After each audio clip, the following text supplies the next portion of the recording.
Hi guys, welcome back to the Vitality Daily Edit. I want to talk a little bit about being unfunkable. What does that actually mean? And there is a careful spelling associated with that. It means being flexible, like water runs through stone and finds its way to the ocean or to rivers and streams and everything else. We need to be able to be a little bit more agile. And quite often, our stories in our head need to be divorced so we can stick to the facts and stats. Stuff is going to happen to you. It's going to happen to you in life and in business. It's going to happen to you in love and in friendships. It's going to happen to you in your health and your wealth. It's how you deal with those situations that really, really matters. And also, I think most importantly, you're allowed to be human.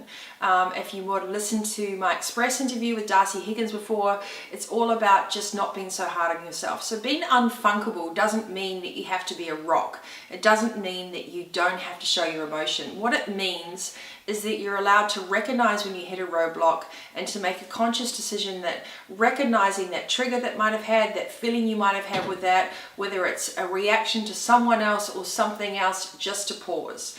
The next step is to define what really is the issue. So think like a CEO. Is what's happening, do you have all the facts and stats?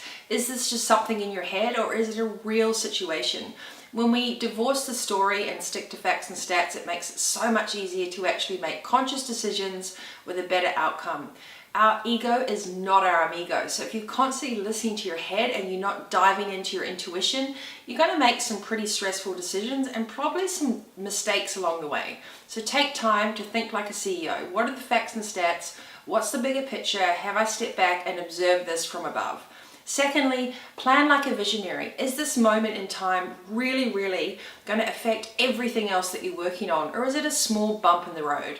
Have some perspective about where this issue, this moment, this feeling, or this depth of depression that you might be feeling, where does that sit? Allow yourself to feel that you're not always on your A game, but then put it into perspective. Does it affect every single other thing in your life, or is it an isolated incident? So plan like a visionary. How is it related to the bigger picture?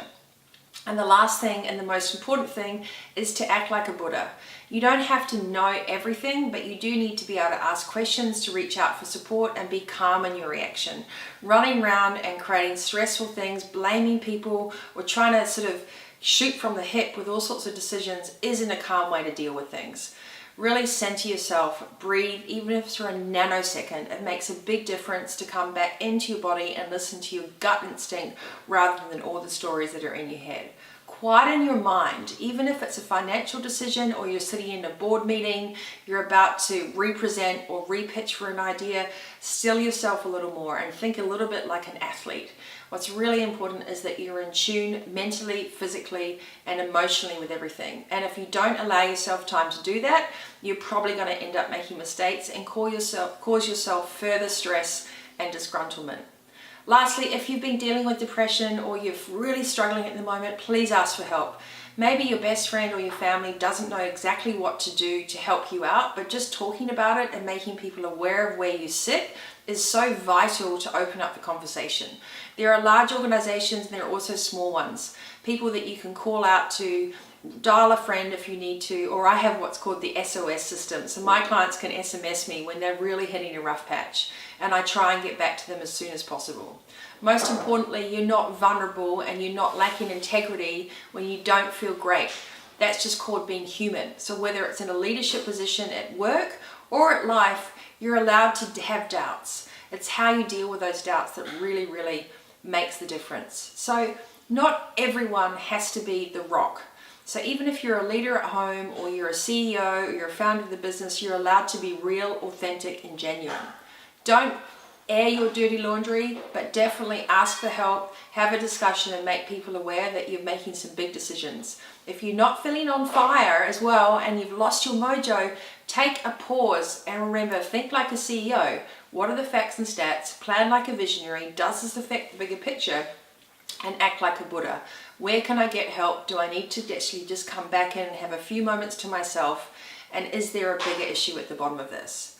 All in all, guys, being unfunkable doesn't mean that vulnerability is a negative thing. It actually is a really, really attractive human trait when you show that you need to lead from within.